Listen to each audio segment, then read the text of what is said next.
Assalamualaikum warahmatullahi wabarakatuh. Alhamdulillahirrabbilalamin.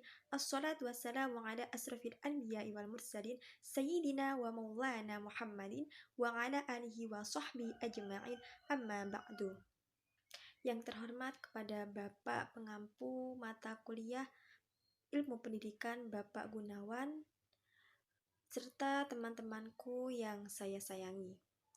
Baiklah, di sini kami dari kelompok 9 akan mempresentasikan tentang sistem pendidikan pondok pesantren. Sebelumnya, perkenalkan, nama saya Berlian Nestia Agustin. Di sini saya sebagai moderator dan pemateri pertama.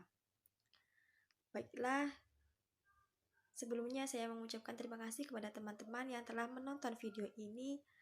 Semoga apa yang kami sampaikan dapat bermanfaat.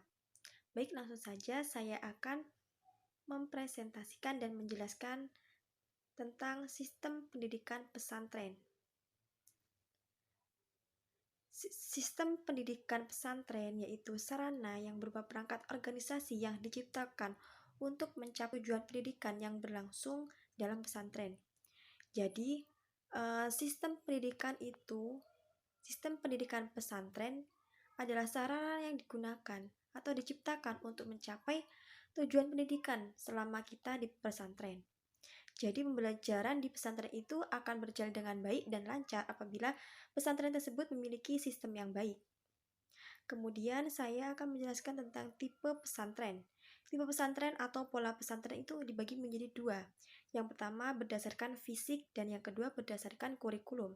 Yang berdasarkan fisik itu dibagi menjadi 5. Yang pertama, pesantren yang memiliki masjid dan rumah kiai.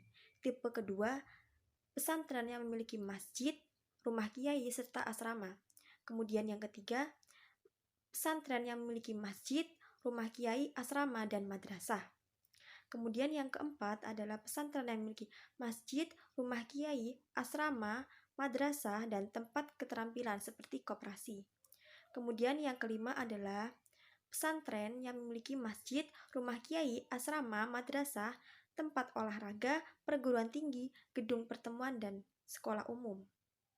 Kemudian yang tipe pesantren berdasarkan kurikulum itu dibagi menjadi 3. Yang pertama yaitu pesantren tradisional atau salaf, yaitu sistem pengajaran yang menggunakan sorokan. Kemudian yang kedua yaitu pesantren modern, yang mana pesantren modern itu adalah pesantren yang selain mengajarkan santrinya tentang ilmu agama, juga mengajarkan ilmu pengetahuan lain, yaitu ilmu pengetahuan umum dan mengajarkan beberapa keterampilan. Sehingga nantinya santri-santrinya itu selain memiliki ilmu agama, juga memiliki keterampilan dan ilmu pengetahuan yang luas. Kemudian yang ketiga yaitu pesantren komprehensif, yang mana sistem pendidikannya gabungan dari pondok pesantren tradisional dan pondok pesantren modern. Mungkin itu saja yang dapat saya sampaikan. Untuk selanjutnya, materi akan dilanjutkan oleh pemateri kedua kita yang akan membahas tentang metode-metode pembelajaran di pesantren. Kepada pemateri kedua yaitu V. Nadia Hasna, dipersilahkan. Baik, terima kasih untuk moderator. Saya akan menjelaskan materi tentang metode-metode pendidikan yang ada di pondok pesantren. Metode pendidikan yang ada di pesantren ada 6 metode, yaitu metode pembelajaran yang dilaksanakan di pondok pesantren adalah 1.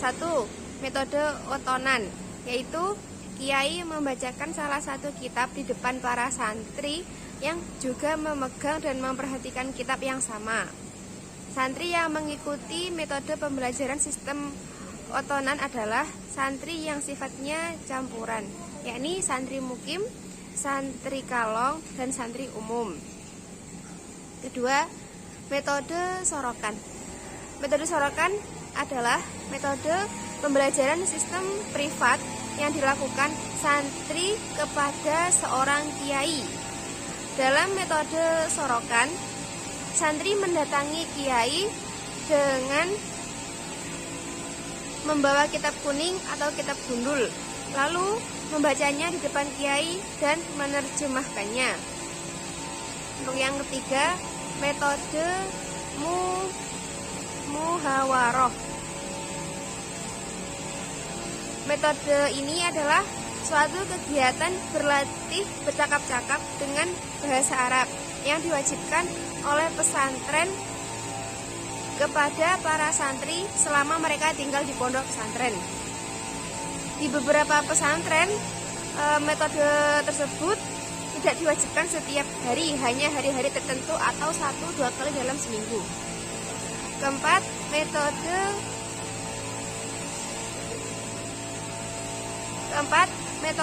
mudzakarah. Metode mudzakarah merupakan suatu pertemuan ilmiah yang secara spesifik membahas masalah diniyah seperti ibadah dan akidah serta masalah agama pada umumnya, atau bisa juga membahas masalah toharoh atau masalah bersuci, fikih, dan yang lain sebagainya. Yang kelima, metode bandungan. Bandungan berasal dari bahasa Sunda yang berlaku di pesantren yang terdapat di Jawa Barat. Istilah bandungan ini artinya diperhatikan dengan seksama ketika kiai membaca dan membahas isi kitab santri. Dan santri hanya memberi kode-kode atau menggantikan kalimat yang dianggap sulit yang di dalam kitab tersebut. Yang keenam atau metode yang terakhir yaitu metode majelis taklim. Majelis taklim adalah suatu media penyampaian ajaran agama Islam yang bersifat umum dan terbuka. Para jamaah terdiri dari atas berbagai lapisan yang memiliki latar belakang pengetahuan bermacam-macam dan tidak dibatasi oleh tingkatan usia. Di pesantren menggunakan metode pembelajaran sebagai berikut atau metode yang lainnya yang sering digunakan di pondok-pondok pesantren yang lain. A. Metode ceramah. B. Metode tanya jawab. C. Metode diskusi. D. Metode penugasan. E. Metode praktik, yakni praktik ceramah, praktik di laboratorium, dan praktik tata cara berdebat atau yang lebih terkenal seperti syawir, dan juga bisa basul masail. Di pondok-pondok pesantren biasanya diadakan kajian seperti itu untuk mengkaji ilmu fikih yang berubah-ubah menurut zaman.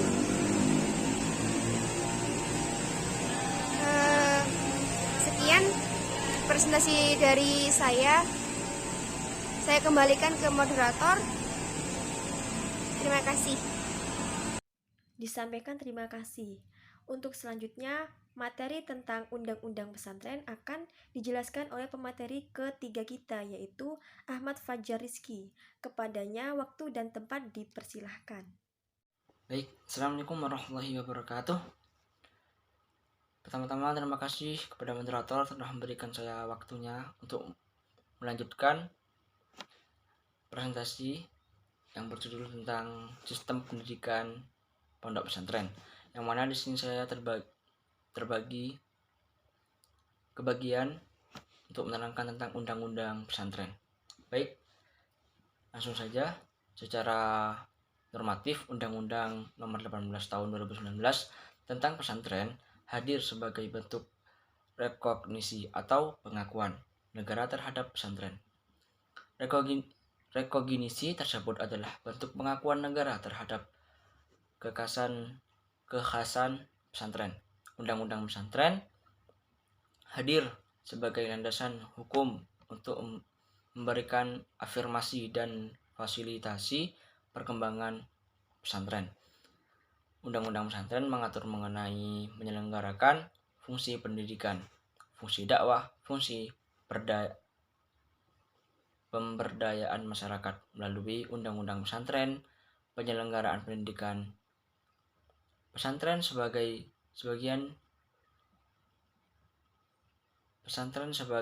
bagian dari penyelenggaraan pendidikan nasional. Undang-Undang Pesantren memberikan landasan hukum rekognisi terhadap peran pesantren dalam membentuk, mendirikan, membangun, dan menjaga negara kesatuan Republik Indonesia, tradisi, nilai, dan norma, variasi, dan aktivitas. Undang-undang tentang pesantren juga menjadi landasan hukum afirmasi atas jaminan kesetaraan tingkat mutu lulusan, kemudahan akses bagi lulusan, dan independensi penyelenggaraan pesantren, serta landasan hukum bagi pemerintah pusat, pemerintah daerah untuk memberikan fasilitas dan pengembangan pesantren. Undang-undang pesantren mendapat sambutan yang luar biasa dari kalangan pesantren dan praktisi pendidikan Islam. Hadirnya undang-undang pesantren dinilai sebagai hasil dari perjuangan praktisi pendidikan Islam selama ini.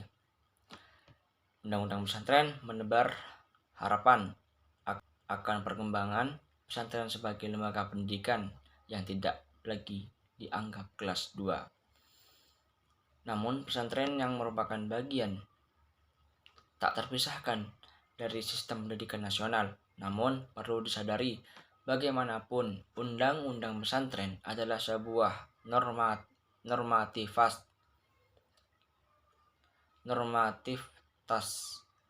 yang masih memerlukan perangkat regulasi lainnya untuk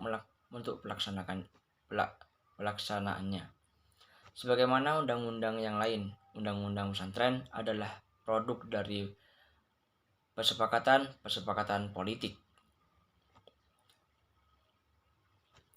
Tentu saja ada kepentingan negara di balik diundangkannya undang-undang pesantren.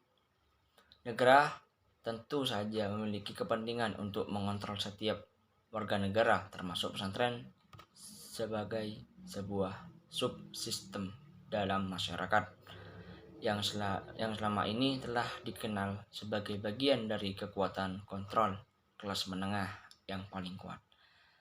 Baik, mungkin ini yang bisa saya sampaikan tentang presentasi kali ini. Kurang lebihnya mohon maaf. Saya kembalikan ke moderator. Terima kasih. Baiklah, disampaikan terima kasih kepada Mas Fajar atas materi yang telah disampaikan.